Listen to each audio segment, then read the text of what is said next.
This is Mommying While Muslim, recorded live and unedited. Watch as Zeba and Uzma record their podcast, see their reactions, and find out for yourself what all the buzz is about. This episode of Momming While Muslim is brought to you by 786 Cosmetics. At 786 Cosmetics, we believe that beauty products should be inclusive and designed for all to enjoy, regardless of spiritual or ethical beliefs.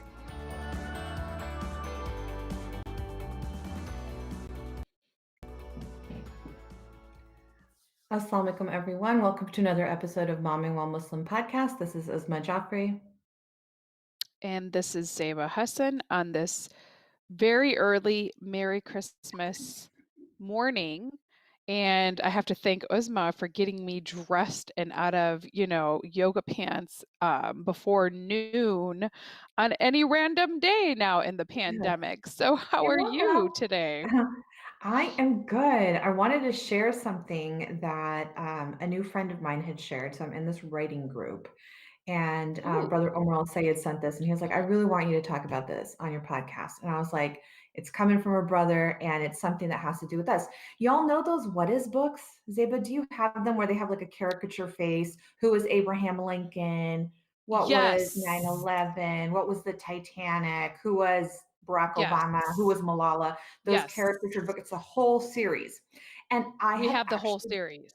Yeah. Okay. So I want you to go to the back where it says timeline of the world. Okay. So, it starts at 1790 with United States history. Of course, George Washington delivers the inauguration address. All of our reference points start with American history in Western history class, right? So 1978, Harriet Tubman gets on the postage stamp. So they have a bunch of stuff between 1790 and 1978, very short timeline. So what do they include? 1997, J.K. Rowling publishes Sorcerer's Stone. Yes, a milestone for many of us in our lives. 2001, Al-Qaeda terrorists hijacked 4 airplanes, 2 of which destroyed the Twin Towers of the World Trade Center in New York City. 2009, Barack Obama is sworn in as the first African-American president. 2010, Apple introduces the iPad. And 2016, Donald Trump wins the U.S. election. That's U.S. history on one page. But what he was saying is we buy these books for our kids, we show these books to our kids, and this is not shedding a positive light like that. Yes, 9/11 was life-changing and history making, but it's cushioned with such relatively insignificant historical markers. It's like, Al-Qaeda terrorists do this. Well, there's been a lot of other acts of terrorism that have happened that have not been on the part, like Oklahoma City bombing isn't on here. All of the school shootings aren't on here. Why doesn't that make history? Probably because it scares kids, but I think a bunch of terrorists like taking over the World Trade Center, burning down the World Trade Center is bad too. So he was like, this is like subtle Islamophobia that's actually written into the text that our kids read. So that's why he was suggesting, hey, talk about it, let parents know. And you flip through your timeline of the world in the back of those books today and look at it, maybe talk to the kids about, yes, 9/11, but also subtle Islamophobia and the things that our kids read. Yeah, that's actually true. And no, I definitely appreciate that. And there is a Facebook group that I'm a part of that essentially shares different types of historical books specifically geared towards kids. I'll look it up at some point and we'll share it. And I love it because we share different types of books that show different types of points of view. And as everybody knows, right now I'm homeschooling my younger two, and this has been a really great resource in picking out books to read to my kids that do have different points of view. So I appreciate that. But I will be looking on the back of those books because I feel like I'm a little bit more conscientious and aware, and I was not aware of that. So thank you, Brother Umar, for pointing that out to me. So how has your week been this week? Oh, other than that, pretty slow. My kids have negotiated getting a winter vacation because I was like, you've been on vacation since like March, guys. I'm not giving you winter vacation. You only have 3 days of school. So like, what's the big deal? And they were like, well, if we double up our work this week, then next week, can we have off? Because their friends are off, right? So they want to meet them in their virtual rooms and game. So I was like, all right, do it. And they're doing it. by golly. Oh, my kids did the same thing. Go I'm like, "You have to negotiators. do X and Y and Z, then you can have the full week off," and they're living their best life as a result of No that. way. Look at these kids. They're Mhm. so much smarter than we were at their age. I would not have thought of that. Exactly, and I would have, but they're also kind of like prioritizing workload. I feel like that's definitely a good skill set to give Mhm, them, so that you can manage your own individual time and what you're mhm, going to do. Obviously, my teens are using this time to recharge and resleep and sleep in, and I'm kind of letting their bodies like relax and do that. Because as you know, I'm a stickler. I wake them up and I make them have a mhm, schedule. But the weirdest thing for me this week has been watching my kids play basketball on the mm. computer. I'm So that's been sorry. really challenging, but the reality of the situation is they're getting to play, they're playing in a safe Mm, space, they have to wear masks when they're playing. So I wow. feel very, very good at the choices that our local school system is making to enable them to play and without spreading the virus any further. So if that means I have to watch on my sofa on a tiny screen and it's blurred, but I can still see them, Mm. I'm gonna do that. So I am, it's a weird thing from this time last year 'Cause and you're a, like, today. bench screamer, Oh, right? I Like lose a my bleacher voice. screamer? Everybody knows Yeah, that, but you'll yeah. be happy that I won't be losing my voice screaming at the games because that's usually what ends up happening. I scream at the games and then I can't talk for like 4 to 5 days later. So the good news is my voice will be remaining for the rest of the couple of months for the season, so that's the benefit. But I'm still screaming in the house. I have to be honest about that. But so we are. What's our soapbox for today, Uzma? Because I know we talked about um what's going on about do we want to talk a little bit about Christmas or the lack of Christmas for us Muslims? You're not working today, right? Which is what normally Muslim doctors tend to volunteer for our people that are celebrating today, but you're not doing that. So what is our soapbox for today? No. Our soapbox today is about, Caliphate podcast. Peabody Award, which if anybody knows in journalism, Joe knows about it. I think he probably has one. Um, the award was given to this podcast that was produced by the New York Times, heavily produced, kind of like if you guys remember Serial, how well that was Yes. done. I like to think that ours is produced just as well, but that was a special storyline that they carried. And the story was about how a Western kid, a Canadian Muslim, got radicalized by ISIS, recruited to ISIS, went over there, and then freed himself and came back. Fabulous story, really hard to cover. Turns out this kid, who is, of course, of Pakistani origin, and I should take it back. Of course, I'm sorry. That was judgmental. The kid was a liar. They finally figured out that he's Mm. never been to Syria, has never been to ISIS. He never witnessed all of these killings that he says, oh, I watched them, but I didn't participate. But then sometimes he said, oh, I participated because they made me. So lots of holes in the story. And along the way, during production, they warned this award winning journalist who's known for her coverage of terrorism across the world. Her name is Rukmini Calamachi. She was warned about this and she didn't stop producing it. So now what the New York Times has done is retracted and they have this full retraction, but the podcast is still up on all podcast platforms. There's a tiny little blurb above each episode. I'm going to read it to you because it's completely infuriating how insignificant this is. But above each, how many episodes is it total? It's a lot, guys. Above each episode, it says, the Times has published an editor's note concluding that episodes featuring a central character in Caliphate did not meet our standards for accuracy. Read the full statement. Well, where are you supposed to read the full statement? You're not going to read it on your podcast platform. Unless you Google it, you're not going to find the full statement because it's not on here. In fact, in the actual descriptor of the podcast, it says nothing about how their primary source of information was what they call a fabulist, but I believe that's called a liar. So this is yet another example of Islamophobia working its way into our media. We just talked about it in children's literature, but the stuff that we're taking in. I mean, this is what radicalizes white supremacists and the average American against Muslim Americans, their neighbors, us.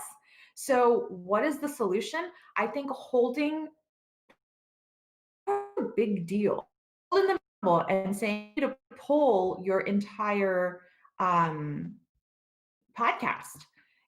because people are vulnerable and they're not going to know not to believe this. Supposing somebody listens to the entire podcast on like Alexa, they're never going to get to read. You know what I mean? So I think it's super problematic, and New York needs to be contacted to pull the podcast off of all podcast platforms. That's my soapbox for today. So are we going to have the link for that so that we can write them and let them know? We're going to put it in our show notes for shizzle.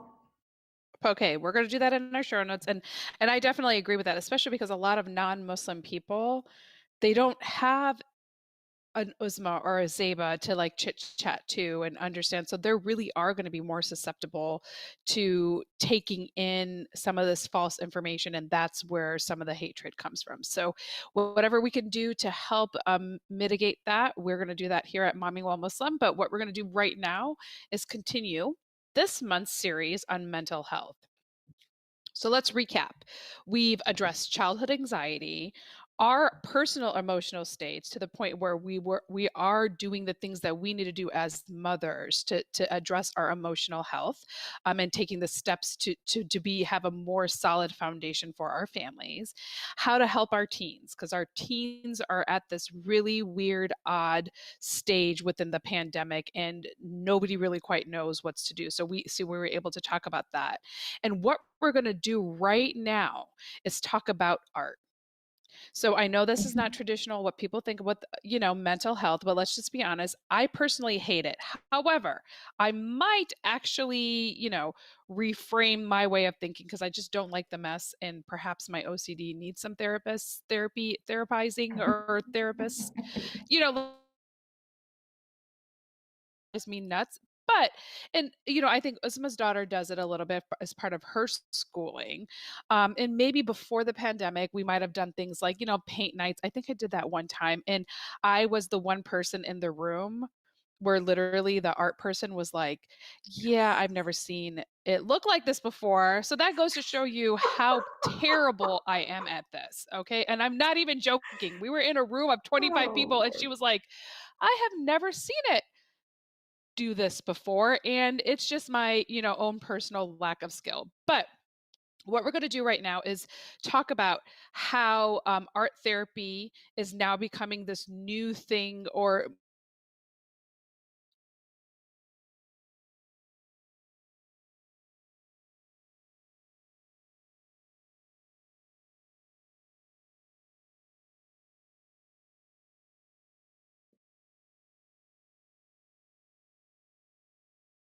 Thanks for your patience, guys. It looks like we're having a little bit of technical difficulty, but are we Joe back is going on? to get us Okay, back good. online.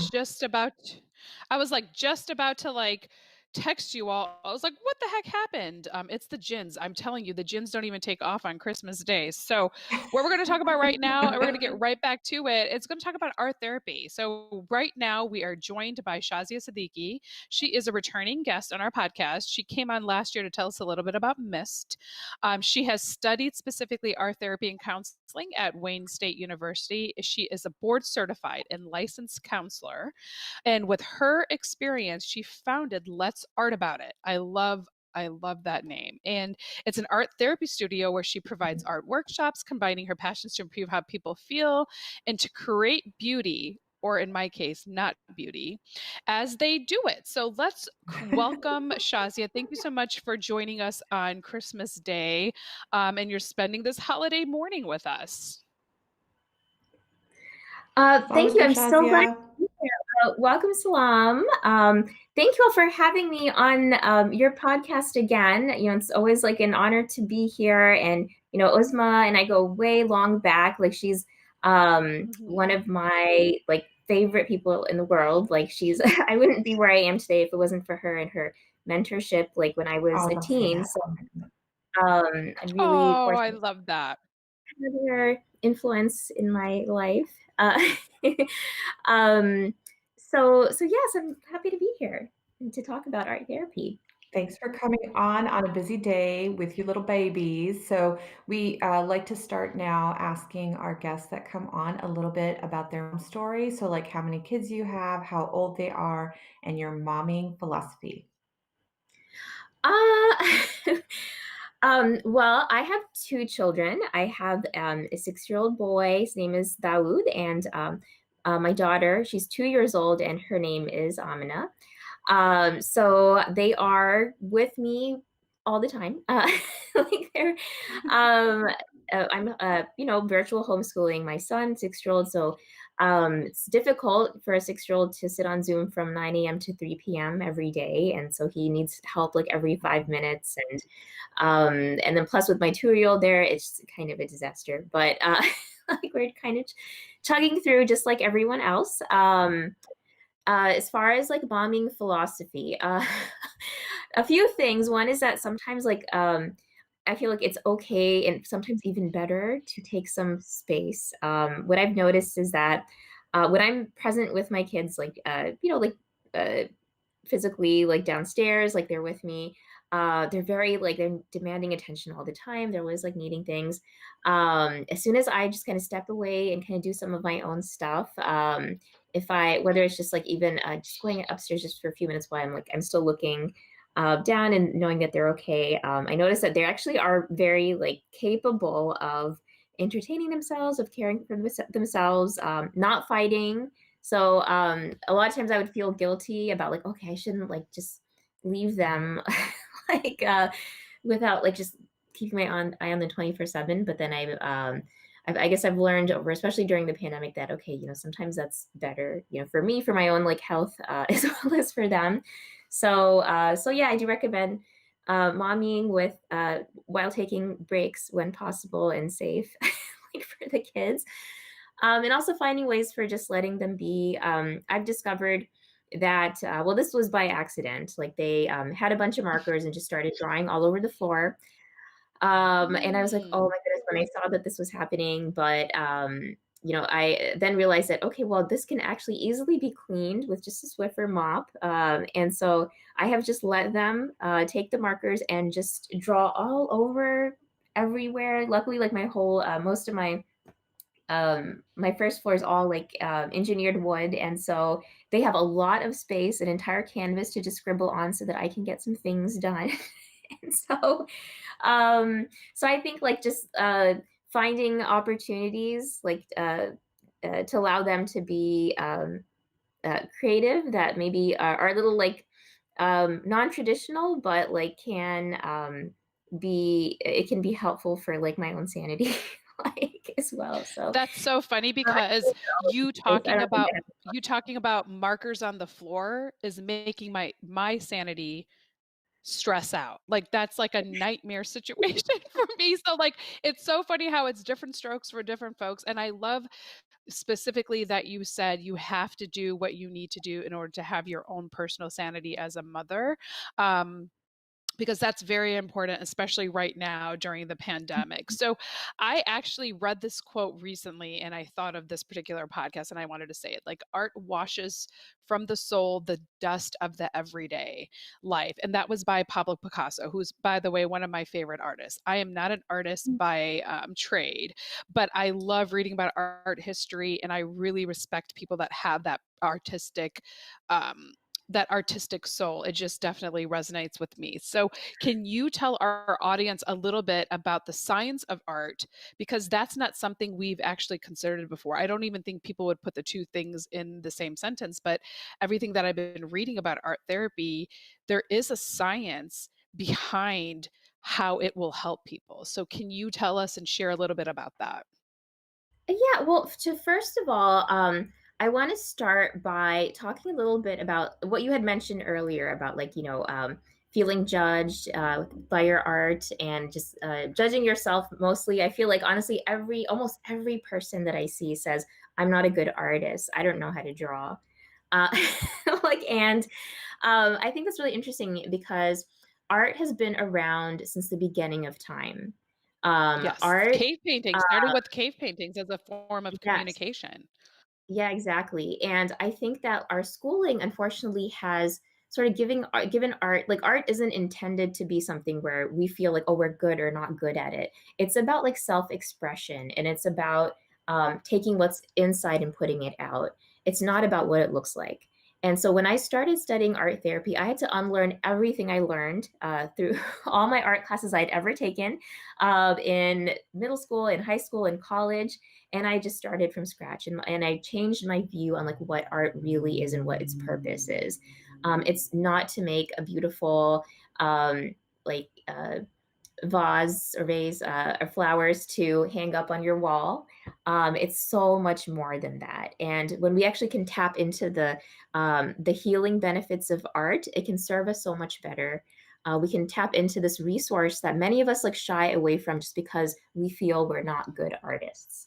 So Right. yeah, so I want to talk a little bit I about that today. still remember my 7th grade art teacher. This is how traumatic it was for me. I thought I made this beautiful stained glass, like plastic, I mean, because I love that genre of art.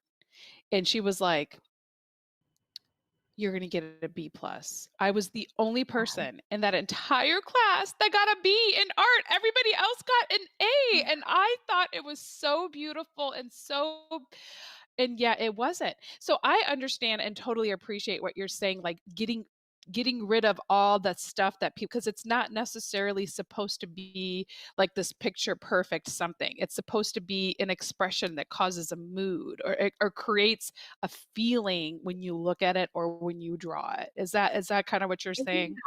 Yeah, it's that, and then I think, well, here's the thing: like when you are drawing, when you are actually tapping into the visual cortex of your brain, and this is like where it's like your intuitive side. It's like your inner child. It's like that part. There's like parts of you that are hidden in that part of your brain that can be let out through art making, and like those parts of you can help you when you're feeling stuck, when you need to problem solve, when you need creative solutions. And so unfortunately, because of like the trauma a lot of us have like from art classes, like we're afraid to like tap into that part of our brain because like and we feel and because of that, like we unfortunately sometimes like aren't able to access like that wealth of who we are like as a person. And so with like the guidance of an art therapist, like where a person is actually able to kind of heal from that trauma and find ways to access like these different parts of us. So let me just talk a little bit about art therapy itself. So it is a mental health profession. It uses the creative process of art making to improve and enhance well-being. And so the art it can actually like it helps an individual attain a deeper understanding of yourself. And this is saying that, you know, a picture can say more than 1,000 words, right? And so when we let what's inside of us out, like we are able to see ourselves from like a different lens, a different dimension, like kind of like a bird's eye view. So we see ourselves almost as we see another person. You know, we can, you know how sometimes it's easier to like figure out what's like going on with another person than it is to figure out what's going on in us, right? It's because Yes. like we're seeing people from a different perspective. Whereas like when for ourselves, you know, everything's like in us, and it's just like, how do we sort all that out, you know, when we can't actually visually see it? So art helps us like visually seeing what's inside, and it transcends words, and it lets out things that we may not have the words to express, and we may not even know we needed to express. You know, a lot of times when I'm working with people who've experienced like a lot of trauma, they don't know what they're expressing, but they're expressing it. And through that expression and through that manipulation of like their art and altering it, they actually, without any words, they are healing their trauma. So yeah, so basically, you know, art therapists, you know, they're professionals who are accredited. You have to have a master's degree in art therapy in order, and as well as postgraduate like supervision for like 2 years, and like, and once you have like all your hours after 2 years of supervised clinical work, then you are credentialed as an art therapist with the Art Therapy Credentials Board. And so it's a very rigorous process. You know, like I started studying art therapy in I went to Wayne State University in Detroit, Michigan. I'm actually a professor, an adjunct professor there now. I love the school. I love like Detroit. But like I started in 2007, and I was like fully credentialed in 2013. So it's a pretty long It's a process. long process. Yeah, And and it so it seems like is. you have to be committed to what you're doing, in order to, Yeah, like, stay for the longevity. and it also shows that like art therapy, like it is different. So when you are releasing like you're accessing like your that part of your brain that art like triggers, like you are basically vulnerable to every trauma. Like your body is holding everything you've ever Yes. experienced, all of your memories, so you're holding like potentially trauma from like your infancy, like in that in Mhm. your art that comes out. And so that's why like that training is so critical, like in order to be able to help a person like um, make sense of what's coming out. And so so that's like a little bit about like just the field of art therapy. Like art therapy, it provides like this safe, like when you're with like art therapists, like they're able to create like this safe and healthy space to express and explore, because there's very delicate stuff coming out like in the art making process. And so the art therapist sort of creates like this space for you to feel safe. Like that seventh grade part of you, like it comes out, that part of you is there, like present. And like how do Still you is. heal from, like you have to be in the situation like where it's like therapeutic, so that you're able to heal from like those wounds from being judged like at that time of your life. Exactly.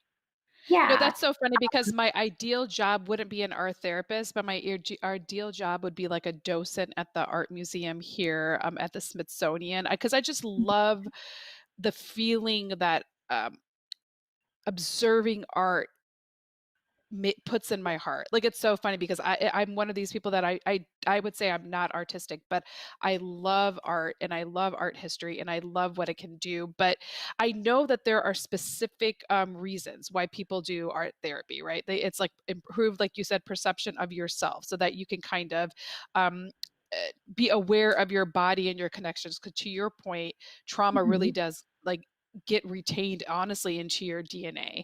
And so, Yeah. what are some of the neurological injuries that can actually respond to art history? Like, we've all watched that movie 31st Dates, where she keeps reliving her day over and over again. First of all, is that even real? Probably not. But two, can art therapy actually help with these types of neurological injuries, Mhm. and heal them? Yeah, and I do want to talk a little bit about that. And there's other things about art therapy I'll get into, but we'll talk about this first. So, art therapy, it's important to know that it can actually heal your brain. So what Hmm. it does is that art therapy, it strengthens like your cognitive function, because it engages both your left and your right hemispheres of your brain. And researchers have found that like it actually it activates both parietal lobes, the part of your brain that controls your depth perception, reasoning. And this is huge for brain injury patients, because one of the main goals of like traumatic brain injury recovery is to actually stimulate the brain and activate neuroplasticity, which is actually the brain's natural mechanism for healing. And so the more you stimulate your brain through art therapy, the more the brain actually forms neural pathways that repair the damage done to it. Got So it. it's like very, a lot of people don't know about this, and I think that it's really important to know that like there is like this science like behind it too, like where it isn't just about feeling good. There's a lot of great things about going to art studios that are just focused on art. You can it's like stress relieving, like it can help you just like release your feel emotions, just in and of itself. Art with even outside of art therapy, it's beautiful, and I always recommend everyone to like do it regardless of um, whether you're in art therapy or not. But there's like this deeper level of I guess like understanding that an art therapist has that can actually help a person with specific things like injuries, and even like the art tools that you use can Hmm. actually they impact like how your brain responds as well. So I'll give you an example. Like when we use more fluid material, such as like paint, like chalk pastels, what that does is that it helps to tap into like more of your the affective part of your brain, like where you're like if you want to tap into like your emotional responses, then like you would want to use like more fluid material. And then like if you want like more to tap into like more of the cognitive side of your brain, like you would use more controlled media, such as like pencils and like crayons and stuff. And so so even like the supplies themselves have like a purpose. If somebody is going through something in particular, like you tailor like the work that you're doing with them, not just by like creating prompts for them to think about, but also like you specifically choose material that helps with guiding that person to reach a certain goal. So so yeah, there's a lot to it that. Yeah, I think it's real. I think 50 First Dates is real because I'm on a lot of groups with parents who have kids or are people who have recovered from the type of encephalitis that my 9-year-old has. And there's been so many instances where they're reporting that after their injuries, they are like brilliant artists. And like all my baby girl wants to do, like all day long at school, is art, art, art. And it seems like that's her go-to for when she gets like emotionally ramped up or she's hit like a cognitive block in like language or math or science or what you will. She's like, I'm just doing art because I need to do that right now. And I, as a South Asian parent, I'm like, no, like this isn't learning, but for her it actually is, and I found it to be very therapeutic for her. So I really do think the whole 50 First Dates is real. It does, it improves your memory, it improves problem solving, your cognition, it sharpens like your fine motor skills, it sharpens your visual perception. And then again, like also it's just providing this healthy outlet for your emotions and like a way to just rebuild your sense of self as well. And I know that like sometimes like when we're taking like art classes in school, like it feels like it's not really rebuilding your sense of self, but when you're able to just sort of look at your work just non-judgmentally and just really see it as like a part of you, that you can just like honor, it helps like heal like these parts of us that have just felt like they were judged and like that they don't belong. Like we become a part of like our own healing, like through creating art and by honoring like the art that we make. Yeah.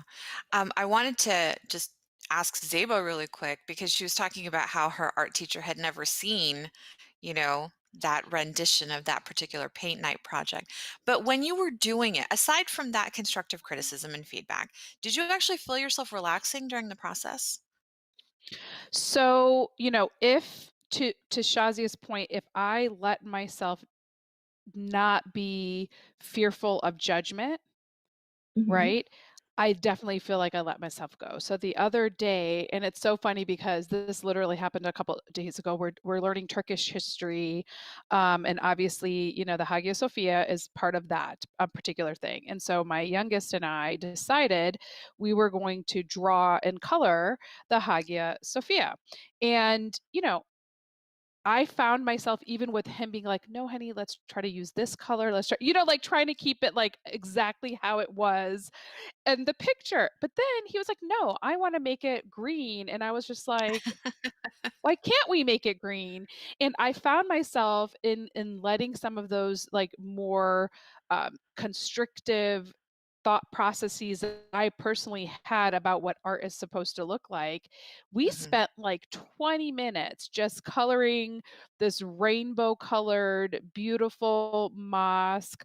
And he had learned how some of the tiles had gold flecks in it. So he was trying to draw some of that. And his little tongue sticks out when he's coloring. So I was able to like really enjoy even watching him do that. And 20 minutes flew by. And normally I'm not one that enjoys doing those types of things, but I do find that if I let go of some of the, it has to be this, it has to be this, we actually did have a good time.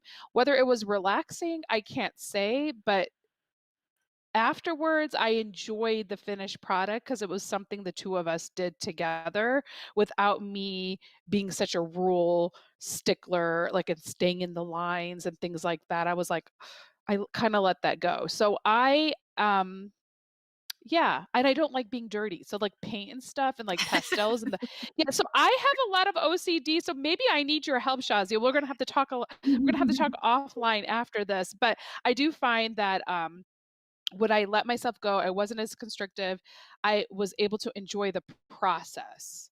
Whether I was Mhm. relaxed or not, I can't tell you, but I enjoyed doing it with him. And we have the Hagia Sophia nice and colored in on my fridge. So I have to say we did have a good time with that. That's good. And Yeah. what's interesting also is that like the art making process can actually serve as sort of like this training ground in a way. Like the things that you do in that process can it can be a way to practice like what you can do outside of art making. So say if you Yes. have a hard time like uh, um, going off like your norm, if you're able to Yes. practice that like through just coloring outside of your lines, like on like in your art, then you can actually experience what that feels like. And then it makes it easier to do that Yes. outside, like just in life outside of art I making. love that. And that's part of like what I do too as an art therapist is like I help people recognize their patterns and possibly like alter them, practice altering them, any changes that they need to make in order to live like a more fulfilling life. And so that's another part of art therapy too. So yeah. Did you already go over the benefits of art therapy? Yeah, we did. It's kind of like scattered here and there, but Okay. I could just review them really quick. Like I would say that one thing that we didn't mention is just that like when we're engaging in it with groups.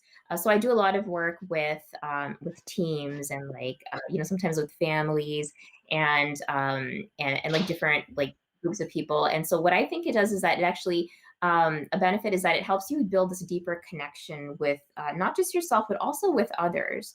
Mm. Sometimes people are more honest, like through their art making. They say things through their art that people can connect to without having to even say anything. And so you might have drawn something that has nothing to do with another person, but they can actually see how that feels and how that might have felt to you.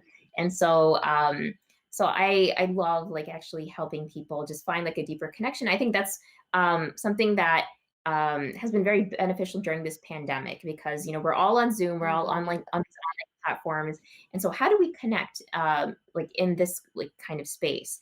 And so I think art is what adds that deeper dimension that we need, and it helps. And honestly, a lot of people have told me in our like online sessions that they felt that they were in the same place, like they weren't like so far away from each other because of just like the depth that we were getting into through like the art making.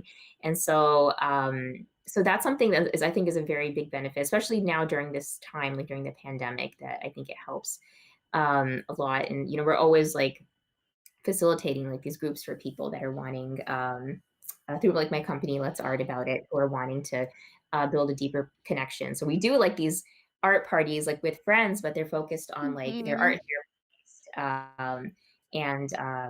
And so that's one. It helps you identify your strengths. It helps you problem solve. It helps you create emotional balance. It helps you, like I mentioned earlier, view your life's challenges from a more like manageable bird's eye perspective. It helps just create like this holding space for you, for like your emotions, like this safe like holding space. And just like it's a tool that can be used anytime to provide a sense of calm when you're feeling overwhelmed and need to manage your stress. So those are just Mhm. some of the benefits of art therapy. Like apart from what we had mentioned about like just like the healing, the brain healing, and developing So like I the could more. picture this, like, do you, not to interrupt you, Chelsea, but do you, for Let's Art About It, are you just, okay, so now everything is Zoom. I can picture, like, for instance, I'm already thinking about this, if you can do this, is creating a family art therapy session where we, Mhm. over Zoom, you're Mhm. kind of led through a couple of exercises. It could be a good family team building. Let's say you have an office team building or your family like getting reconnected. Is that something Let's Art About It can do for people, or do you have to be in your particular state? Or can I, as Zeba Hassan in the DMV area, call you up and say, let's art about it? I need a family bonding session. What supplies do I need? And can you help me through this?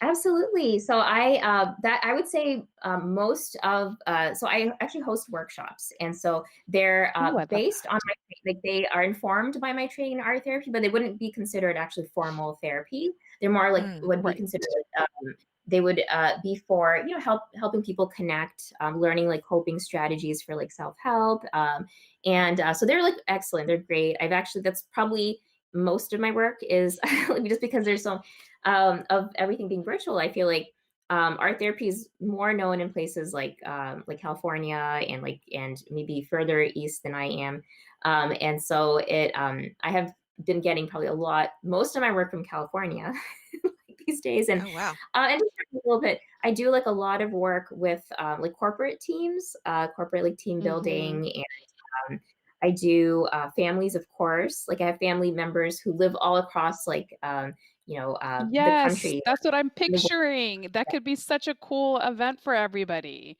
Whereas everybody Yeah, can so kind of get together and work on the same piece of art and like kind of learn about each other.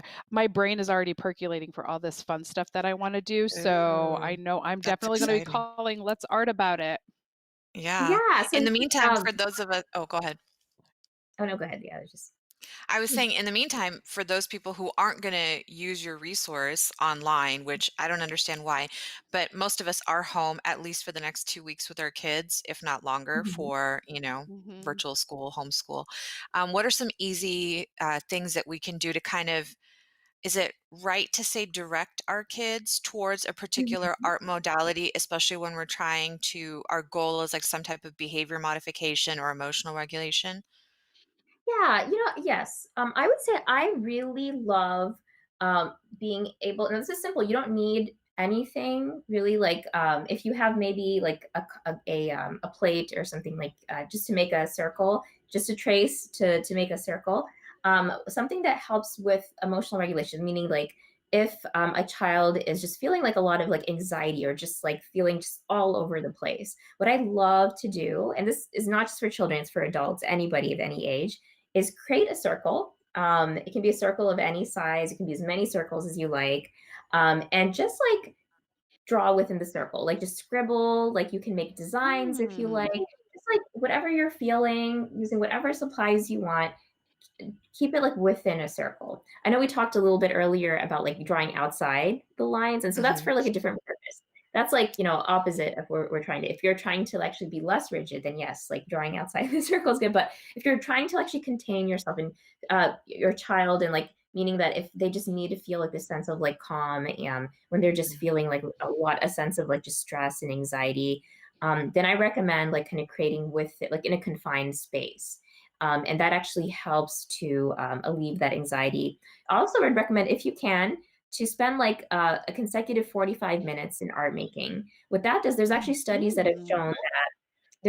shown that 45 minutes of consecutive art making can actually significantly reduce your cortisol levels, which is your stress hormone. And so if you can actually like have just like 45-minute time block where it's just like about art making and just any kind of creativity, then that actually can help relieve stress as well. And so yeah, art is great. Like I know we've been talking a lot about that. I love And it. there's so much to do, but yeah, that's just one idea that I think like helps a lot. It's very quick and easy. Hmm. It doesn't have to be Mhm. a circle. I love circles because I feel like circles are like this universal symbol, and there's something grounding about creating within a circle, because like it's very connected to nature. Like our cells are circles, like our the sun, the moon. You find like a circle just everywhere, and so I think there's something about feeling grounded, like when you're creating within a circle, just because of its connection to life as a whole. So that's why I mentioned circle rather than another shape. Yeah. She's Lion King. That's awesome. The Yeah. circle of life. The Yeah. circle of life. Yeah. Exactly. No, I love So that. That makes me feel so much better and encourages me to get the other kids who don't do 45, like baby girl does like 2 hours straight of art every day. Like that's her thing. Mm-hmm. But the boys are not into it. But now I'm really motivated to get them into 45 minutes of making something within a circle. Yeah, and just You know, even like my boys love to create comic books, Yeah. Yeah. and They used they to do will that when they were spend younger. hours just writing and creating characters and like, you know, building. They have a series now. His name is Oh, Kitty that's so cute. James, and Kitty James goes on adventures. And, you know, again, yeah. they have their mama's skill and their stick figures, and, you know, doesn't quite look like a cat, but I'm just like, I don't say anything to them. And I'm like, Yeah. let them draw. And they think all their extra paintings go to the museum. Oh, The that's so museum. cute. But really the I Where did they love really museum, go? yeah, but the museum gets thrown away. It goes into the um, recycling bin. Okay, let's just be real. That's beautiful. And just along the lines of the comic books, I think that there's something that you could do with that too. Like, say if there's some kind of behavior modification that that you want for your Yes. child, you can actually have them draw out like a solution. Like, okay, well, let's just say these characters, these stick figures, what would they look like if they did, you know, they clean their room? Let's draw them like cleaning their room. Or like just Yes. like I love you know, it's that. like when you visualize something, then it becomes real, and then it can manifest, and so then they. Yeah, absolutely. I'm doing a Try it lot on of your like, teenagers, Zeba. Oh my I'm doing gosh. I would try it with a teenage. I'd like, that's a good idea. I'm already thinking I might do a mandatory family art therapy session. And you know, you could do fun team building things like that. You can create, you know, right now all of us are feeling isolated and we're away from our family, but this is another opportunity to kind of like create a session where, to your point, Shazia, like yeah. all of your family members are getting tied in, and at least it's something to connect us, because right now we Mhm. all are feeling a little bit isolated. So I'm going to put away my brain that says I'm not a good artist, and I am just going to go with the flow. And I think that this would be such a great opportunity to connect people during this time of isolation. So I definitely appreciate getting some of this insight. But Shazi, could you let us know like where we could find you right now? I know you have a studio in Michigan, is what it sounds like, but you can be found virtually as well. Yeah, I would say all of my work right now is virtual. I still have the studio because I feel Yes. like there's benefit to having a studio, a physical space, even though I'm not using it right now. But my website is www.letsartaboutit.com. So letsartaboutit.com. You can email me at info@letsartaboutit.com, or you can give me a call at 248 397 4649. And so those are like different ways you can reach me. Our website has like a lot of information as far as like what we do. But yeah, you're welcome to just email me, and I can like if you have anything unique or specific that you would like to request, and then we can make it happen. Honestly, we can work with any issue. If there's something that your family is struggling with or would like to work more on, we can like figure out a way to kind of curate like an art project to help with that. And so so yeah, like I would love to work with new people, and right, and we're available and open for your needs. I love it. And state to state, we can call you. And I'm really looking forward to when you start your traumatic brain injury workshops to sign up for those as well. But in the meantime, you'll probably be getting some phone calls to facilitate some art therapy workshops for our families who are feeling so disconnected and, you know, maybe not as cohesive because, you know, physically we're all separated, like Zeba said. So this will really, really help.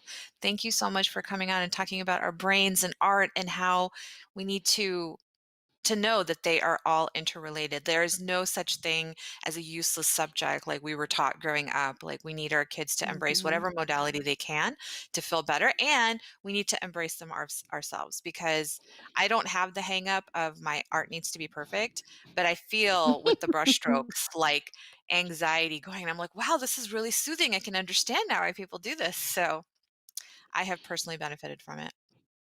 Yeah, no, I'm glad. It just like kind of comes. You were mentioning the circle of life. Honestly, like Mhm. I wouldn't have gotten into this if it wasn't for you, Asma, like encouraging Oh my me to gosh. like Oh, start. so fun. You've heard it here at Mommyingwhilemuslim. Like encouraging me to like start Mist, and then through Mist, like I learned like the power of art. When I saw like Mhm. like making learning these basically figuring out who they were through their art. And it was just so powerful. I got into exploring like art therapy on a professional level. And so, so yeah, thank you, Uzma. And You're so welcome. you have no idea how many people you've helped. So Oh, jazakallah khair. Just make dua, inshallah, if that's true, that, I get some of the benefit of all the wonderful work that you're doing and continue to do for our communities. Thank you so much, Shazia, for coming on today on Christmas Day. I love you so much, babe. I love you too. Thank you all so much for Assalamu having me. alaikum, everybody. This marks the end of our mental health series. I'm sure we're going to be pulling this back out at some point, but Yes. our next month starts with our how-to and how to do a lot of fun and exciting things. So I am very much looking forward to that. And Shazia, thank you so much. You will be getting a call from me personally, so just look out for me. And inshallah, next time, everybody, thank you. This is another episode of Mommyingwhilemuslim. Assalamu alaikum, everyone. Thank you for watching this episode of Mommyingwhilemuslim, brought to you by 786 Cosmetics. Our halal nail polishes are also certified vegan and cruelty-free by PETA.